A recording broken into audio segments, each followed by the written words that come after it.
Once again, I want to welcome everybody. Thank you so much for joining us. We really appreciate it. As we get settled, we're just waiting to see if anyone else will join us. But while we're waiting for that, my name is Kellyanne Brady. I'm the clinic director at the Mental Health and Wellness Center at Malloy College. And facilitating today's discussion is going to be Paisley. She is a third-year clinical mental health counseling student at Malloy College and also a clinical intern at the Mental Health and Wellness Center at Malloy College. And she is one of our awesome clinicians who provides the various services that we provide at the center. So just going to see if there's anybody else in the waiting room. And then Paisley, I'll hand it over to you. No, we are all set. If anyone else joins us, I'll let them in as we go. But Paisley, I'll hand it over to you. Awesome. Well, like Kellyanne said, thank you all for coming and taking part in this workshop today. The topic that we're going to be talking about is teaching in the time of transition, wellness for educators. So a little bit about us here in the center. So the Mental Health and Wellness Center at Malloy College offers a variety of services. We really offer individual therapy for children, adolescents, and adults, as well as group therapy for all ages. We also can do couples therapy, family therapy, as well as workshops and staff development training. So if you are interested or know someone that might be, feel free to call us. Our number is listed, as well as our email and our social media. We do try to stay pretty engaged on there, so give us a follow if you are social media savvy. So the agenda for today's workshop is as follows. We're going to do a brief check-in. We're going to talk about stress, about coping with stress, and self-care. We're going to talk about control and what that looks like, and then we're going to do a brief wrap-up. So let's do a check-in. I do encourage everyone to engage, whether that be with your microphone or through the chat function on Zoom. If you don't feel comfortable actually speaking, that's no problem. It is beneficial to the discussion if everybody does engage, so I would appreciate it, but whatever you're comfortable with. So to start off, I'm asking that we all introduce ourselves, ask what kind of school we work for, maybe what grade we teach, or what department we might teach, and let's go from there. So my name is Paisley. I am in my third year as a grad student at the Mental Health and Wellness Center, interning for Malloy College. So I'm not a teacher, but I am taught. And I'm Kellyanne Brady, and also in addition to my role as a clinic director, I'm also an adjunct professor at Malloy College in the clinical mental health counseling department.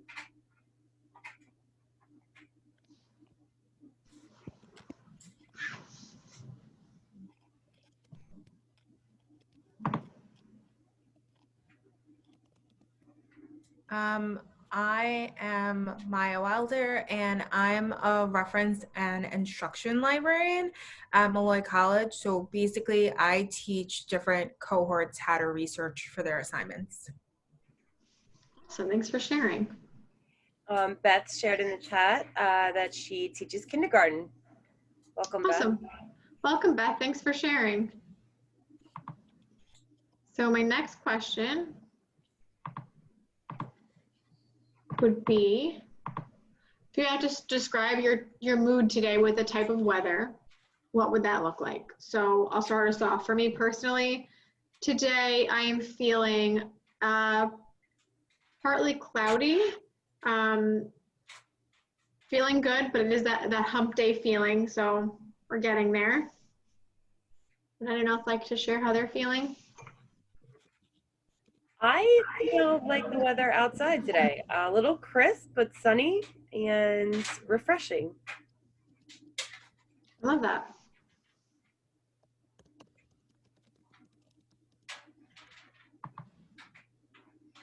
So Beth shared she feels like a tornado, just so much going on and trying to keep it all together.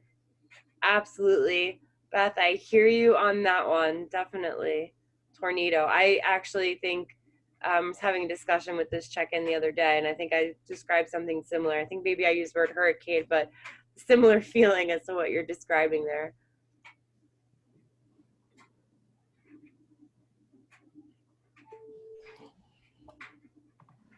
All Uh, right.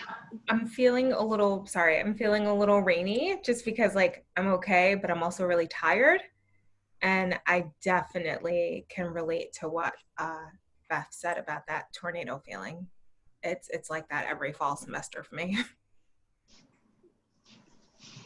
That's definitely, I think a common theme, and one of the reasons why we wanted to do this program is because that seems like such a common thread for many people right now. And um, from a academic standpoint, from a teacher standpoint, I think, and even from a student standpoint, because I've been a student really for many years up until this point, but the fall always seemed crazy. Um, and now it's just nonstop and something different every day. And it's hard to feel like you're getting your footing. So um, I definitely relate with what everyone's saying here today. Yeah, definitely. Thanks so much for sharing, everyone. Super helpful. It brings me to my last question of what brought you here today? So what specifically is going on that you decided, you saw the ad for this workshop, and you chose to join us? So I know for me personally, the reason why I felt this was an important workshop to run is because I have quite a few teachers in my life that I do care about. And I know that it gets very stressful around this time of year, especially with everything going on with COVID and those regulations and restrictions that have changed and we've had to adapt to. So I thought this would be an important topic to discuss. If anybody else feels comfortable sharing why they're here today.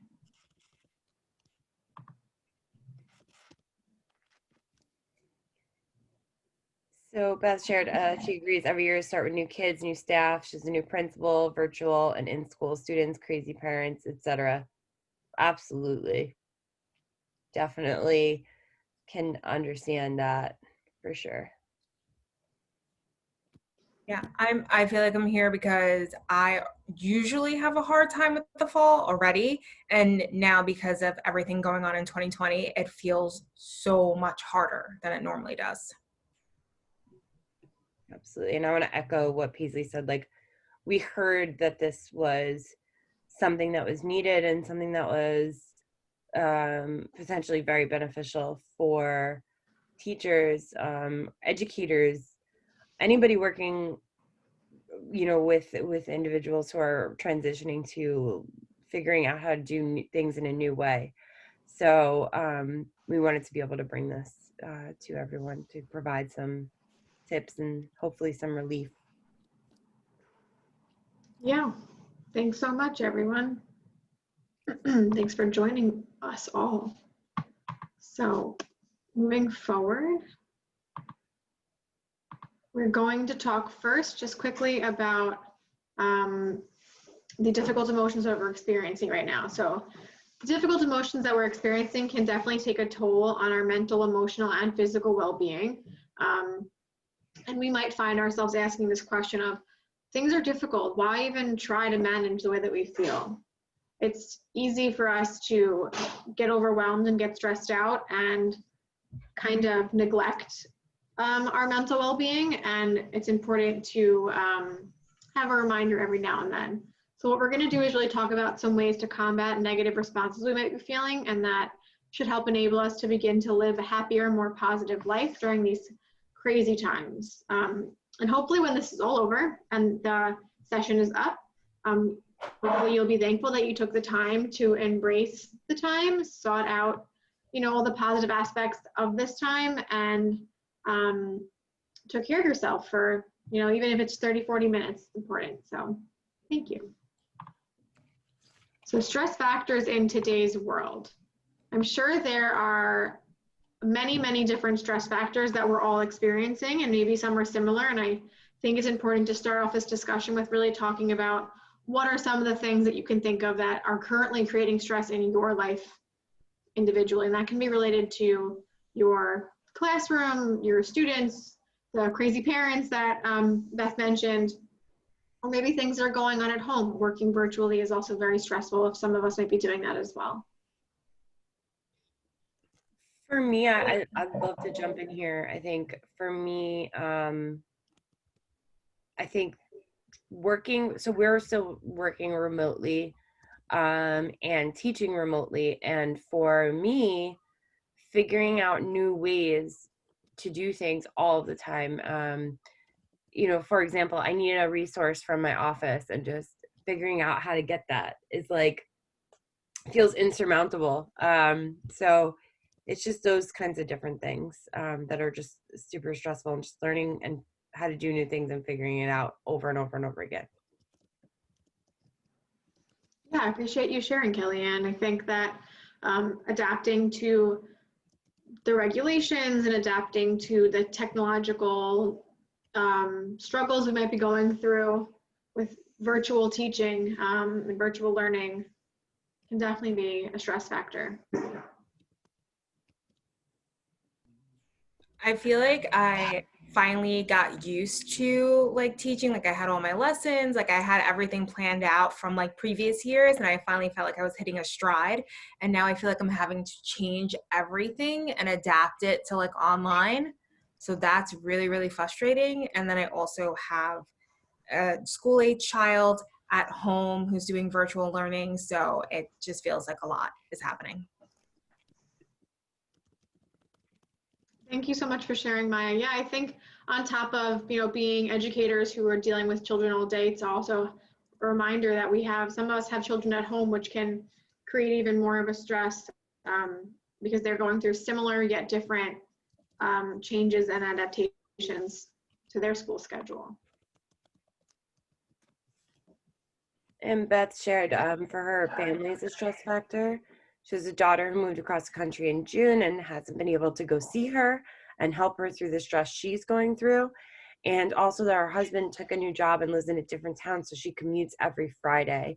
And then she also added that there's a school with all new kids and principals who want things done so differently. Yeah, Beth, I really appreciate you sharing. I think that that's a lot to have gone on in a span of a couple of months, and it can really weigh heavy and become overwhelming. School having new students, and you had mentioned having a new principal and wanting to have even more changes on top of what's already been changed because of the pandemic, I think can be extremely stressful. So I really appreciate you sharing with us. So some things I wanted to mention that I came to mind when I thought about stress factors were things like our work-life balance, new restrictions and guidelines, our personal relationships, time management, emotional struggles, etc. So there can be a plethora of things. And that leads me to my next question, and I'm wondering, how are some ways that you feel like you're dealing with stress? And those can be positive ways and negative ways. There's many different ways people deal with stress. I just want to echo while everyone's thinking about that question. For me, the time management piece has been really challenging as well, and I really wanted to highlight that from that last point that you made. Everything seems to take longer. Everything seems to, I feel like I'm balancing 5 different schedules in one major schedule, and like work hours are kind of feel like out the window. Like there's no set schedule anymore for certain things, and getting a handle on time has been a big challenge for me. So, sorry, I didn't want to divert from your question, but I wanted No, to put it in there. I appreciate it. I same here. I think time management's a big one, especially, doing everything virtually for us and having school virtual. I think your 9 to 5 kind of becomes like an 8 to 10, and it's hard to create that boundary, and that's definitely a big stress. So I agree.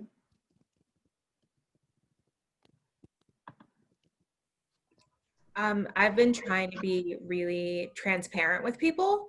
So now when people ask like how I'm doing or what's going on, I try to give like a really honest answer instead of pretending like, oh, everything's perfect, because I mean, it's 2020, but then also not pretending to be super mom and just like asking for help and telling people what's going on with me. Yeah, thanks for sharing, Maya. Being honest and open is important to, not only just the people around us, but also with ourselves. And the only way that we're going to get through these stressful times is by being honest with ourselves. So I think that's a really nice thing to highlight about dealing with stressors.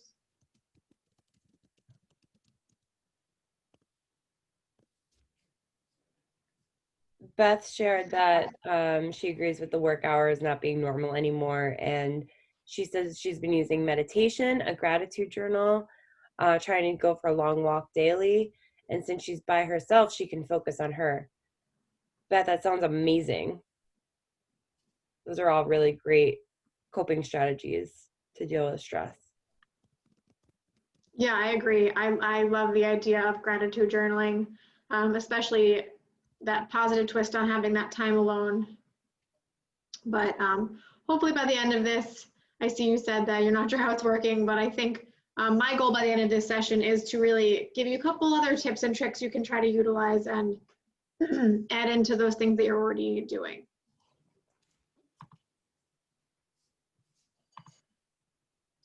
So I want to just talk briefly about what stress is.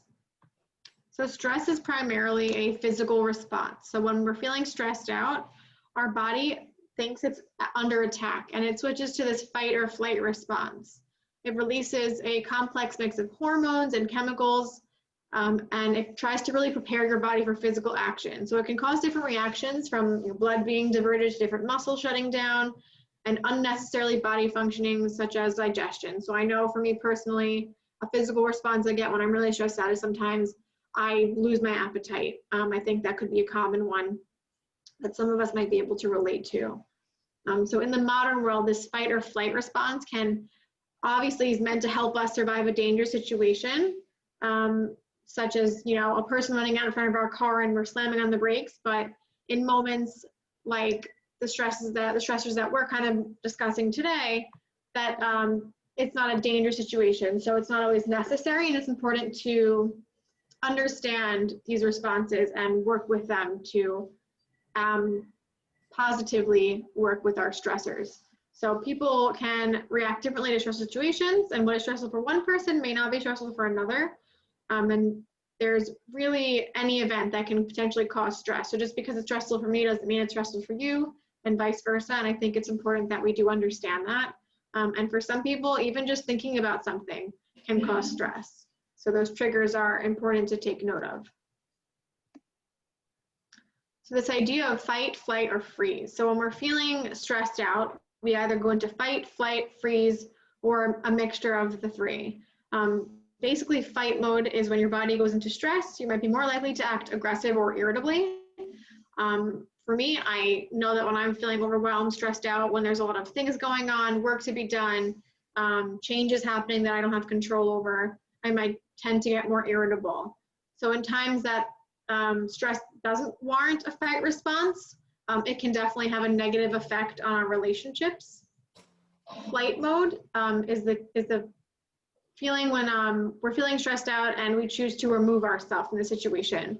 So instead of tackling the stressor head on, the instinct there would be to run away, and that can ultimately lead to that stress building up, and something that could have just taken 5 minutes to get done ends up taking much longer because we kind of procrastinate it off and push it away.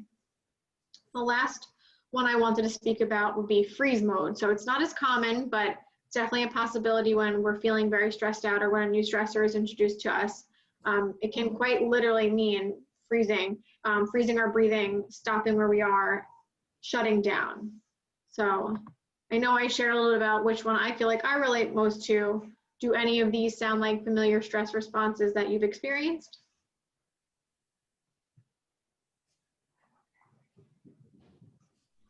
I feel like I'm like in fight mode and flight mode, somewhere in the between there. Sometimes I become irritable, or sometimes I become like very overwhelmed, and I sort of try to fight through it. But also at other times I kind of just like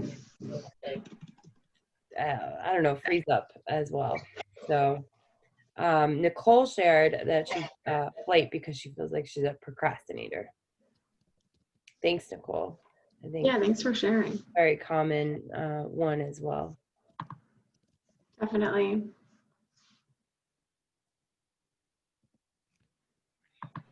Beth shared that she's more likely to go into flight mode and just shut down. Yeah, I think that a lot of us choose that. I know myself also, I sometimes will just get very stressed out and maybe not get irritable, but maybe I will just shut it out and shut down, like you said, Beth. Thanks for sharing that.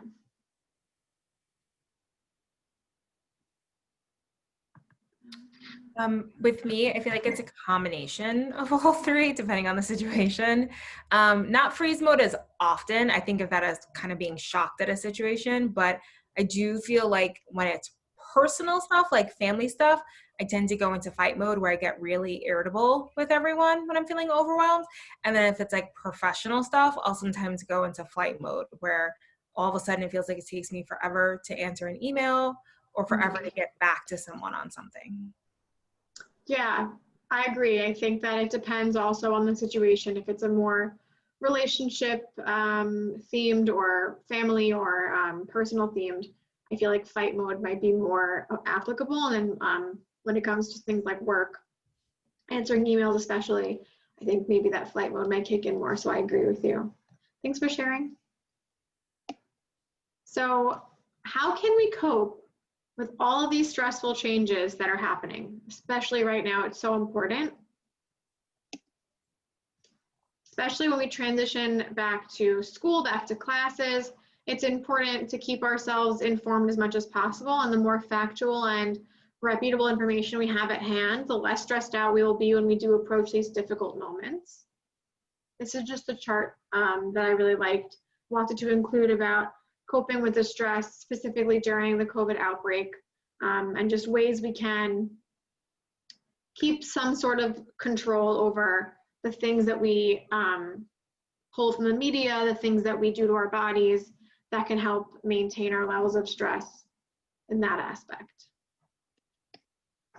So what can we do? We can practice self-care. So what is self-care? For me, the idea of self-care comes into play when we're feeling overwhelmed, when we're feeling stressed out, and adapting to our changing roles and environments. I think it's important that we remember to take care of ourselves. Does anybody have their own idea or definition of self-care? What comes to mind when you hear that word?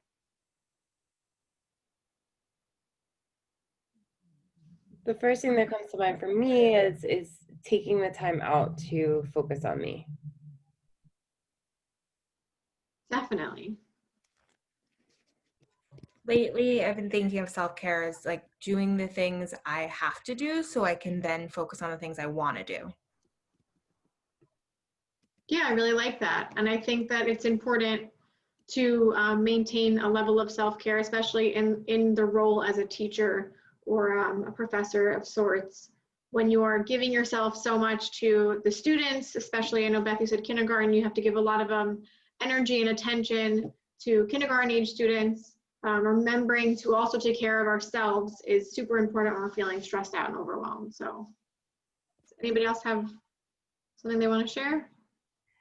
Beth shared that this seminar is a great example of self-care, taking some time to just focus on something for me, for her. Yeah, definitely, absolutely. I think we all should be very proud of ourselves for taking the time out to focus on this. Nicole also shared that being aware that she needs time for herself. Absolutely.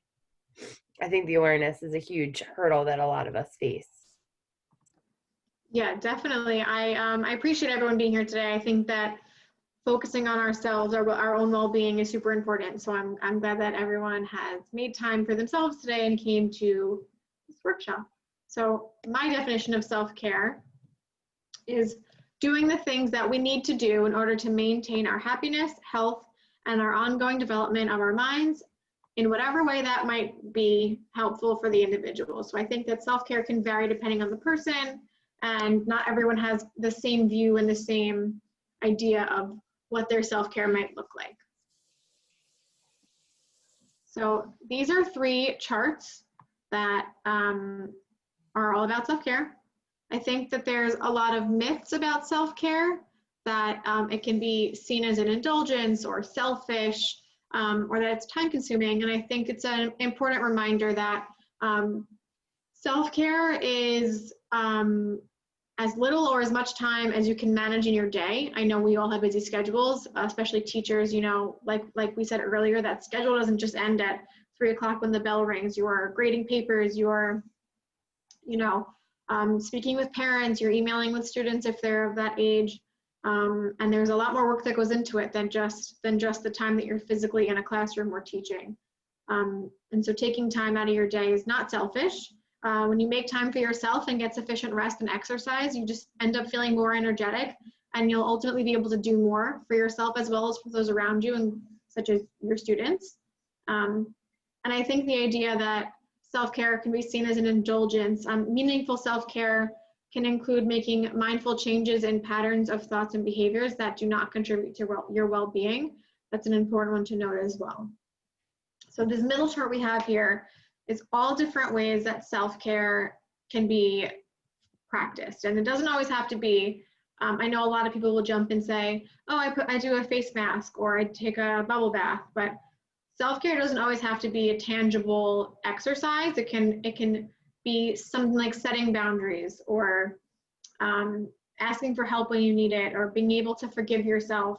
These are all ways that we can practice self-care without it being physically doing something, some sort of activity. So I also included a little chart of some ways that we might practice self-care: getting some sleep, reading about people whose lives are more complicated than ours, gardening, just talking to ourselves, writing, like Beth mentioned, the gratitude journal, drawing, even just thinking out loud, are all ways we can practice self-care. So before I move forward, I am wondering if anyone would like to share, after hearing all of that about self-care, if there's any special ways that you feel like you practice self-care that we haven't mentioned.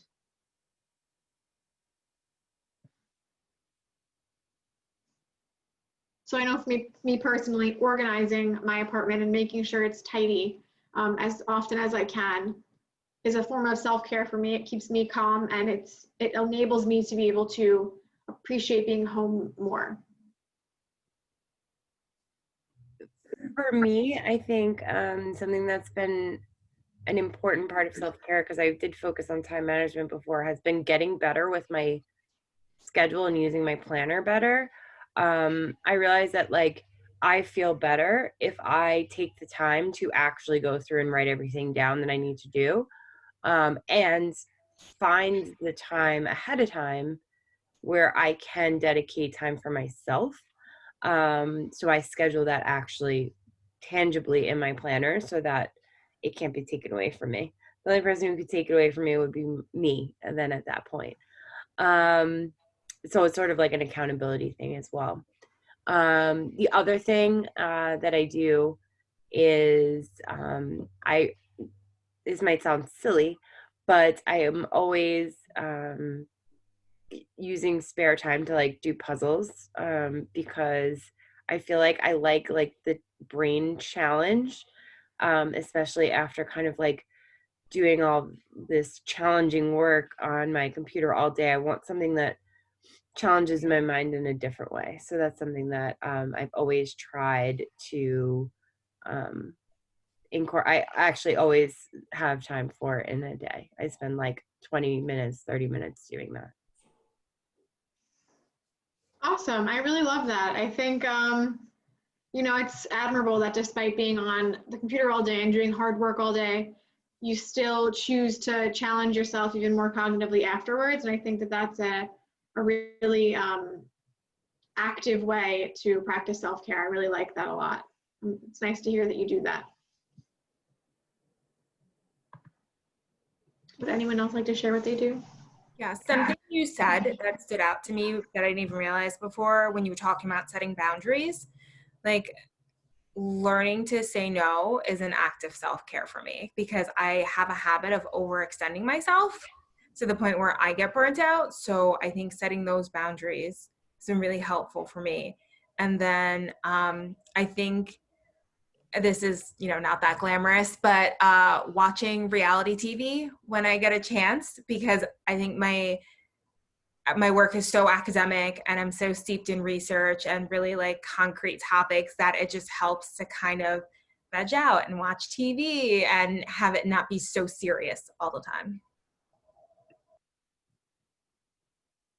Yeah, Maya, thank you for sharing. I love that. I think setting boundaries is something that people don't always consider as self-care, but learning to say no is hard. And then when you finally do have the ability and you can take that control back, it really is a great feeling and ultimately can relieve a lot of stress. So I really like that one. Thanks for sharing. Can I piggyback on what Maya just said there for a second? In terms of boundaries, I've also found another way to set healthy boundaries for myself. Being that I was always working from home, I found myself doing like 10 different tasks at one time. And a way that I set boundaries for myself was saying like, no, you have to do one thing at a time and you need to focus on that one task, because I felt myself getting super overwhelmed with trying to juggle thinking about so many different things at one time. So I've made it a point to really stop trying to multitask, stop trying to accomplish 5 different things at one time, and say like, no, you can do one thing at a time and everything else can wait. Like, not everything needs to be done in this moment. So I had to set boundaries for my own self too.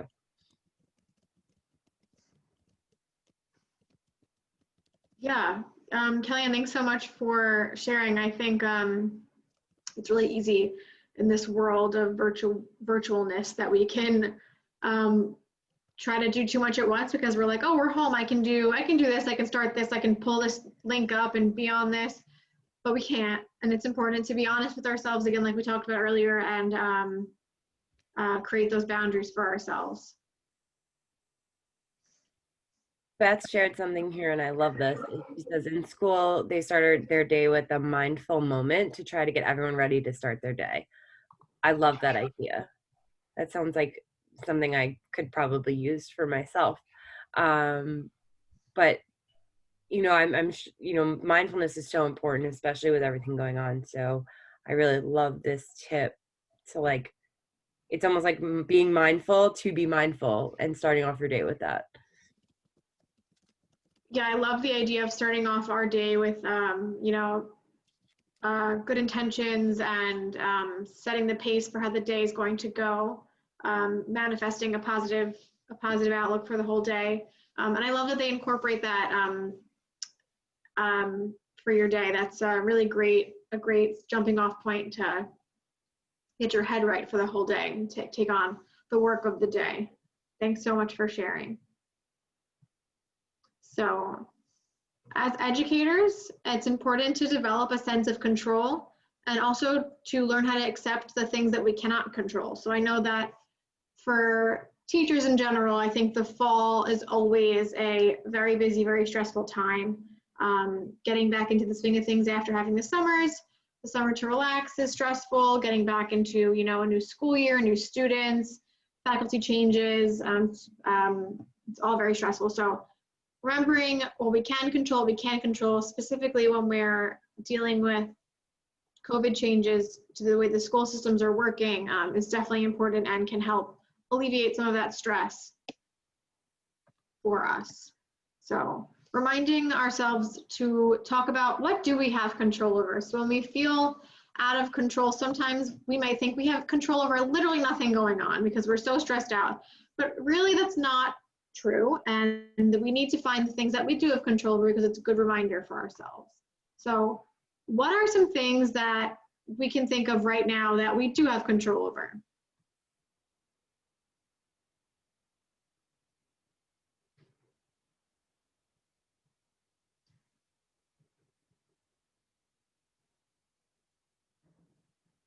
This is always a tough question, and I've obviously had some time to think about this, so I'm going to refrain from kind of putting my thoughts out there, but it is always a tough question to really think about the things that we do have control over. Yeah, it's difficult. It's not something that I think we think about often enough.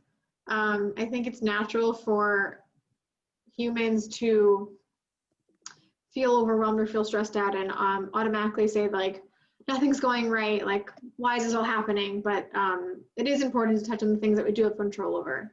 So some of the things that I could think of include, we have control over being able to create our own schedules. Sorry, I think we have a chat. So Beth shared, we have control over our attitude or our outlook on a situation. Definitely. Love that. 100%. Yeah, definitely. So we can control the way that we view situations and the way we approach situations, definitely. Nicole had also added in there our schedule and our feelings. Yep, definitely. Yeah, so being able to create our own schedule, whether that is a schedule that we can maintain before work or on our lunch break, we can create our own schedule. We have control over things like that, what we do when we're home, making a to-do list for things we have put off. Something that we have control over is, you know, the tasks we have unrelated to our job. So maintaining a home, maintaining a family, making some sort of a list, being able to cross things off, and the procrastination, so to speak. I love what Maya just shared here in the chat. She said, asking for help or accepting it when people offer. Absolutely.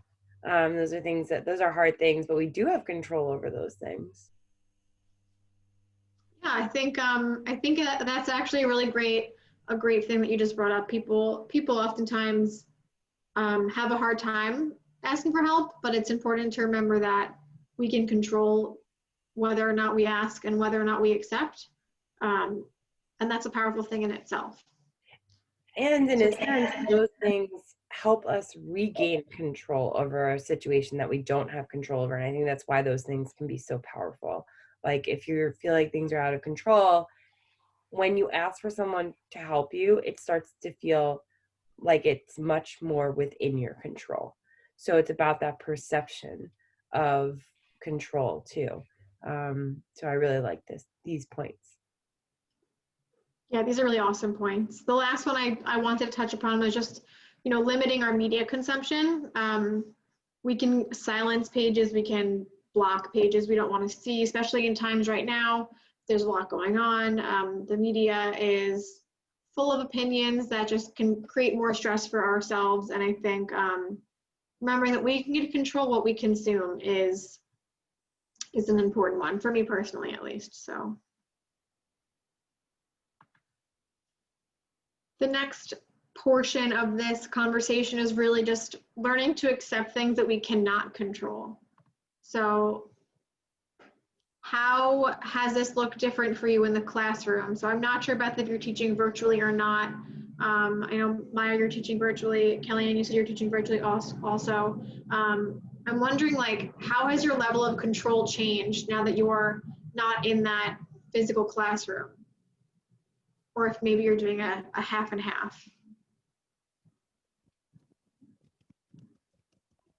My level of control looks totally different. I used to be able to teach in a classroom in the library on campus, and now I'm teaching virtually, but then also I have to be allowed in by the professor to their classroom, so I really don't even have control of like the Zoom functions. Like I just kind of have to bring all my materials and try to share my screen. So that's been really like different, like not be able to control like how the classroom looks or functions like I normally would.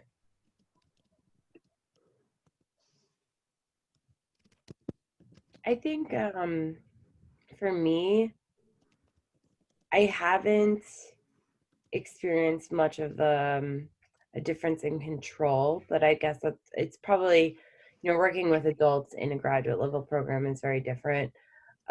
So it's not really easy to compare. I think where my control is where I would, you know, mention to a student when I saw them, like, oh, hey, by the way, I need this. Instead, now it's like, I need to sit down, I need to write an email, I need to wait for them to respond and all of that stuff. So it's like, I don't have that immediate response that would make life so much easier. And I don't have control over that. So it's not so much in the classroom. A lot of what I can a lot of what we're doing I can do in the classroom, in the virtual classroom, but it's some of those other things that come along with it.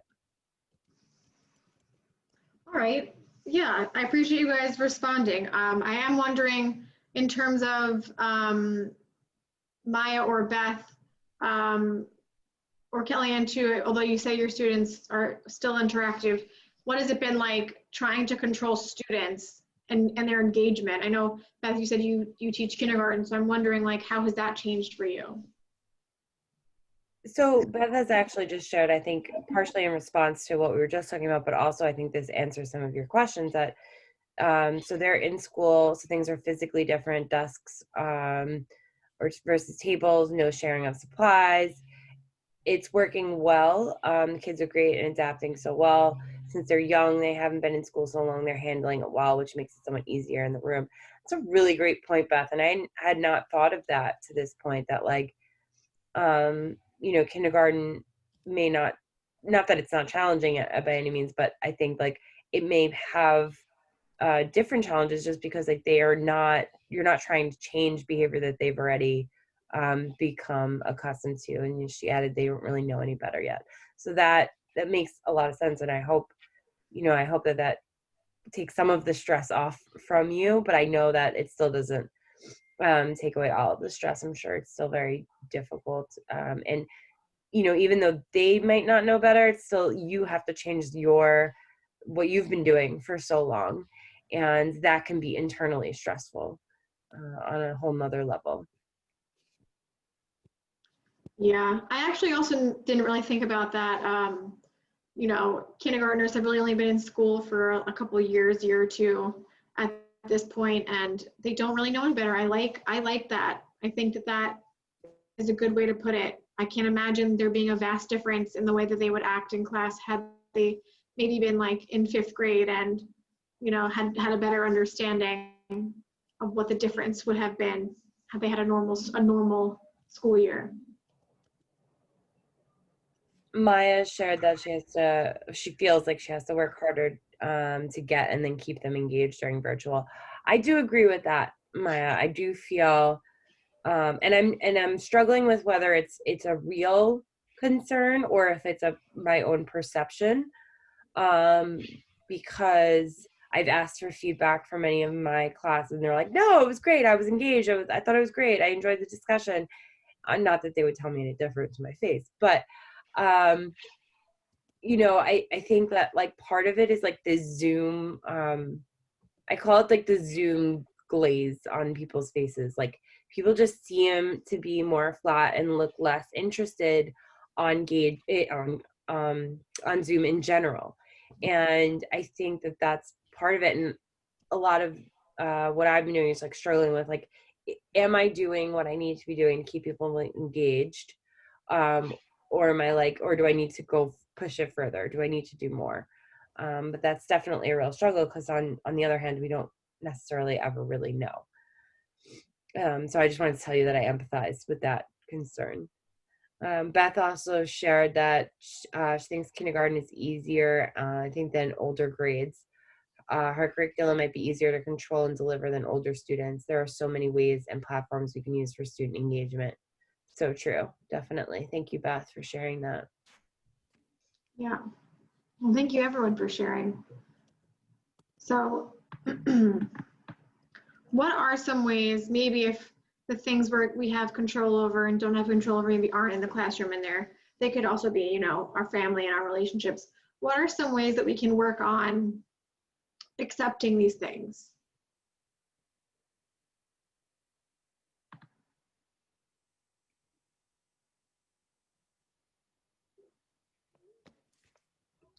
I guess like accepting that everyone's kind of in the same boat. This reminds me of like a tweet I saw where the professor was like saying your student was apologizing for not being on their A game this semester, and the professor was like, neither am I. And it was like a nice reminder that like everyone is trying something new this school year. Like it's not just like me struggling to adapt, it's everyone. And I think that makes it easier to accept. Yeah, 100%. I agree. I appreciate you sharing. Beth said she agrees in her building. They're all in this together, and it might be a time to bring us all together and to help each other. Absolutely. Yeah, I think Beth nail on the head. This is a really rough time for a multitude of reasons, and it could be a really good opportunity to support one another in a way that normally we might not have. I really like that response. So some ways I thought of that we can work on acceptance include working on developing an understanding that the more we do now, the more it will help us in the long run. Looking for the positive side of things that might impact us negatively, and just always remembering that what's going on right now, whether it be COVID related or not, classroom related, family related, friendships, relationships, everything going on is temporary, and there is always a light at the end of the tunnel, even if we can't see it at this moment. I think that's a big takeaway for me for all of this. I agree, Paisley. And I know when you were talking about the positive side of things, like I always call it looking for the silver lining. So like for me, one of the things that I've done like during this time is like I got to spend like 6 months with my dog being my coworker, and that makes me so happy. So it's always looking for like the positive side of things, that even in the worst things, we can usually find some sort of little glimmer of positivity or hope in it. Yeah, definitely. I love the silver lining. I think that's a great way to word it.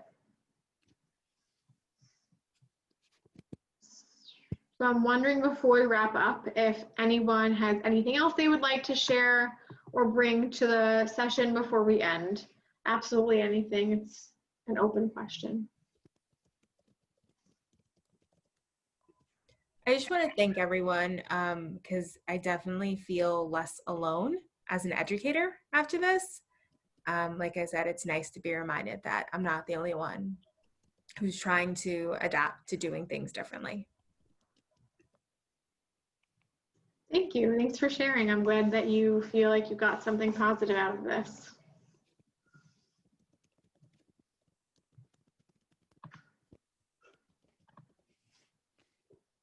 All right.